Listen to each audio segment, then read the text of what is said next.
بسم اللہ الرحمن الرحیم۔ السلام علیکم معزز طلبہ کرام، آپ سب کیسے ہیں؟ آج ہم اصول شاشی کے سبق نمبر 72 کو پڑھیں گے۔ آج کے سبق کا عنوان ہے دلالت نفس کی مثال۔ آج کی ہماری عبارت شروع ہوتی ہے وَلَوْ تَزَوَّجَ الْمُكَاتَبُ بِنْتَ مَوْلَاهُ سے۔ آئیے سب سے پہلے عبارت پڑھتے ہیں اور اس کا ترجمہ کرتے ہیں، اس کے بعد باقاعدہ وضاحت کی طرف بڑھتے ہیں۔ مصنف علیہ رحمہ لکھتے ہیں وَلَوْ تَزَوَّجَ الْمُكَاتَبُ بِنْتَ مَوْلَاهُ ثُمَّ مَاتَ الْمَوْلَى وَوَرَثَتْهُ الْبِنْتُ لَمْ يَفْسُدِ النِّكَاحُ۔ اور اگر مکاتب مالک بن گیا اپنی لونڈی، اگر مکاتب نے نکاح کیا اپنے مولا کی بیٹی سے، پھر مولا فوت ہو گیا اور وہ بیٹی اس مکاتب کی وارث بن گئی، تو یہ نکاح فاسد نہیں ہوگا۔ وَإِذَا لَمْ يَكُنْ مَمْلُوكًا مِنْ كُلِّ وَجْهٍ لَا يَدْخُلُ تَحْتَ لَفْظِ الْمَمْلُوكِ الْمُطْلَقِ۔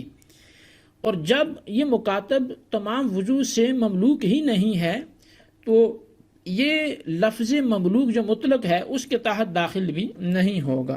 وَهَذَا بِخِلَافِ الْمُدَبَّرِ وَأُمِّ الْوَلَدِ فَإِنَّ الْمِلْكَ فِيهِمَا كَامِلٌ۔ اور یہ مسئلہ برخلاف ہے مدبر اور ام ولد کے حوالے سے، اس لیے کہ ان دونوں میں جو ملکیت ہوتی ہے وہ کامل ہوتی ہے۔ وَلِذَا حَلَّ وَطْيُ الْمُدَبَّرَةِ وَأُمِّ الْوَلَدِ، یہی وجہ ہے کہ آقا کا مدبرہ یا ام ولد سے وطی کرنا یہ حلال ہے، جبکہ مکاتبہ سے حلال نہیں ہے۔ وَإِنَّمَا النُّقْصَانُ فِي الرِّقِّ مِنْ حَيْثُ أَنَّهُ يَزُولُ بِالْمَوْتِ لَا مَحَالَةَ۔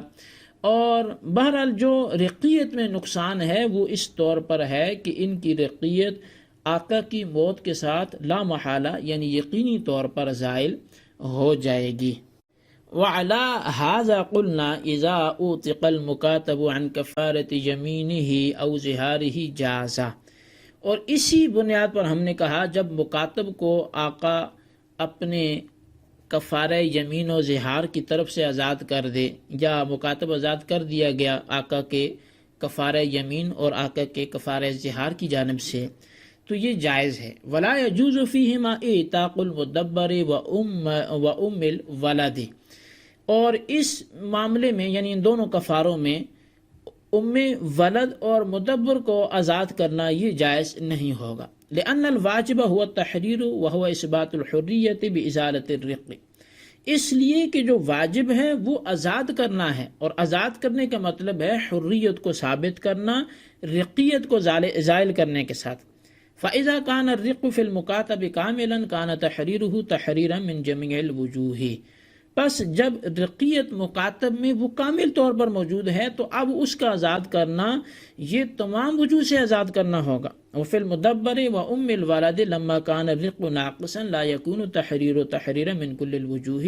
اور مدبر اور ام ولد کی صورت میں جب ان میں رقیت ہی ناقص ہے تو ان کو آزاد کرنا تمام وجوہ سے آزاد کرنا بھی شمار نہیں ہوگا۔ معزز طلبہ کرام، گزشتہ سبق میں ہم نے اس کی تمہیدی گزارشات سن لی تھی، پڑھ لی تھی۔ آئیے اب اس کی مثال کی طرف بڑھتے ہیں۔ مثال کے بعد جہاں سے آج ہم نے عبارت پڑھی، دراصل یہاں مثال پر تفریح ہے، اس کو ہم بعد میں سمجھتے ہیں۔ مصنف علیہ رحمہ لکھتے ہیں کہ مثال بیان کرتے ہوئے کہ اگر کسی آقا نے یہ کہہ دیا کل مملوک لی فہو حر، جو میرا مملوک ہے وہ آزاد ہے، اور اس سے آقا کی ملک میں جو مملوک ہوں گے، اب اگر وہ دیکھا تو وہ سامنے آئے مکاتب بھی ہے، مکاتبہ بھی ہے، معتق الباز بھی ہے، مدبر بھی ہے، مدبرہ بھی ہے، ام ولد، یہ سب لوگ مملوک ہیں۔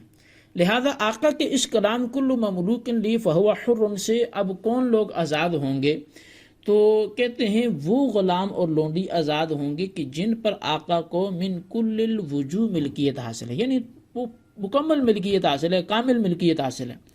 مثال کے طور پر مملوک، مدبر، مدبرہ، ام ولد، ان کو آقا آزاد کر سکے گا، اگرچہ آقا کا کلام غلاموں اور لونڈیوں کی تمام اقسام کو شامل ہے، مگر لفظ مملوک کی دلالت اس بات کا تقاضا کرتی ہے کہ مملوک سے مراد مملوک کا فرد کامل ہو، کیونکہ آقا نے مملوک کا لفظ مطلق بولا ہے، اور مطلق کے بارے میں مشہور قاعدہ ہے المطلق ينصرف الى الفرد الکامل، کہ مطلق کو اپنے فرد کامل کی طرف پھیرا جاتا ہے، لہٰذا آقا کے کلام سے وہ غلام اور لونڈی آزاد بالکل نہیں ہوں گے کہ جو من وجہ مملوک ہیں اور من وجہ مملوک نہیں ہیں، جیسا کہ مکاتب یا مکاتبہ اور معتقل بعض ہیں کہ ان میں ملکیت ناقص ہے، اور آپ نے اس کو گزشتہ سبق میں اچھی طرح سے سمجھا کہ یہ اس میں ملکیت ناقص کیسے ہے۔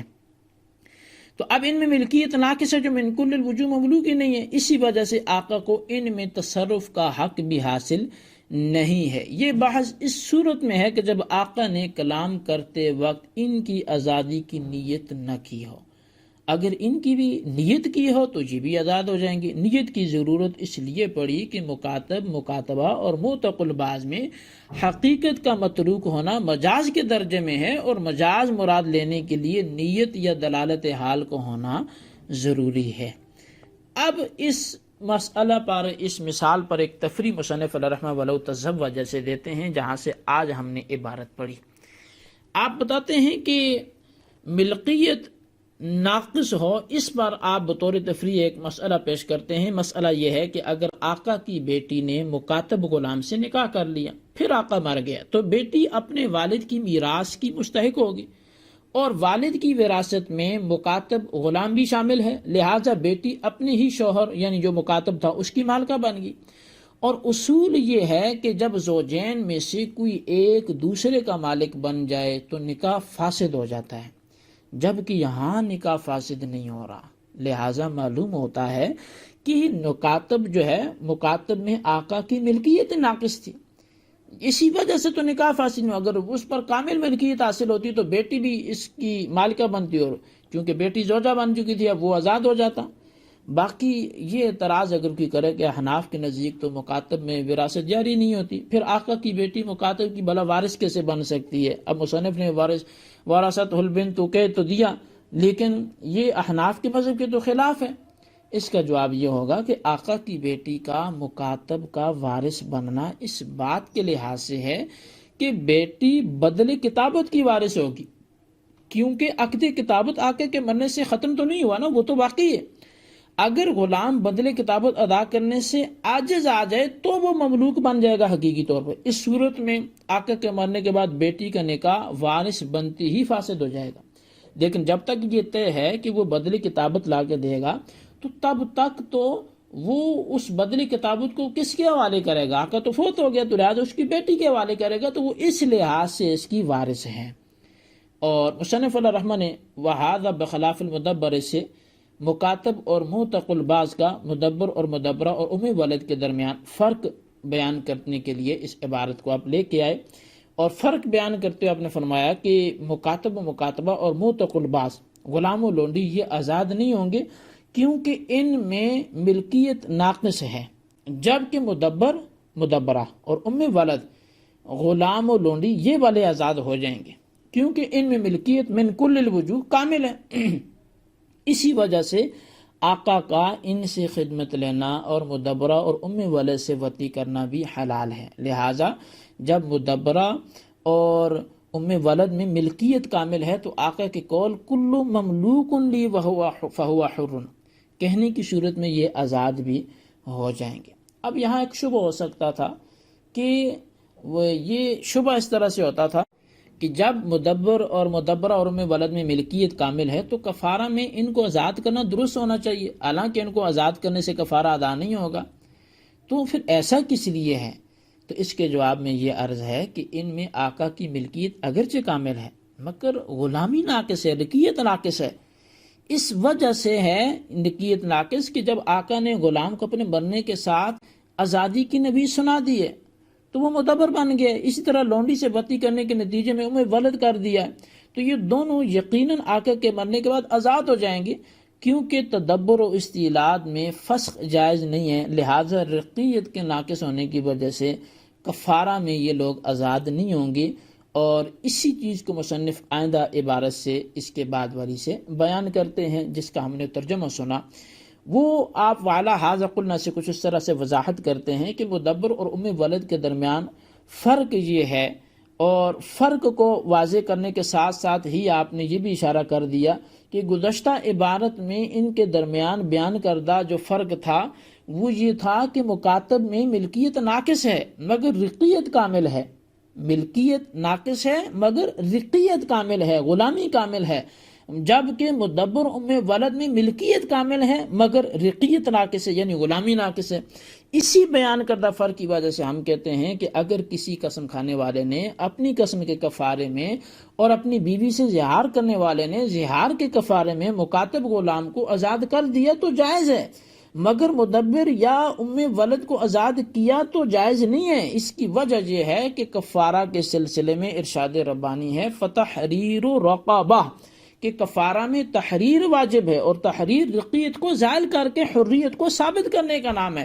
لہٰذا جس غلام نے رقیت کامل ہوگی اس کو آزاد کرنے سے کفارہ ادا ہوگا، اور جس میں رقیت ناقص ہوگی اس کو آزاد کرنے سے کفارہ بھی ادا نہیں ہوگا، چونکہ مکاتب میں رقیت کامل ہے لہٰذا اس کو آزاد کرنے سے کفارہ ادا ہو جائے گا، جبکہ مدبر اور ام ولد میں رقیت ناقص ہے لہٰذا ان کو ادا کرنے سے کفارہ ادا نہیں ہوگا۔ یہ ہمارا آج کا سبق تھا، اس کو خلاصتاً پڑھیں، یاد رکھیں، نوٹ کریں، بالخصوص ان سوالات کے جوابات دیں۔ سوال نمبر 1 یہ ہے کہ نفس کلام کی دلالت کی مثال مصنف علیہ رحمہ نے کیا دی، تفصیل سے وضاحت کریں۔ اور سوال نمبر 2 یہ ہے کہ وَإِنَّمَا النُّقْصَانُ سے مصنف کیا بتلانا چاہتے ہیں، تشریح پردے قلم کریں۔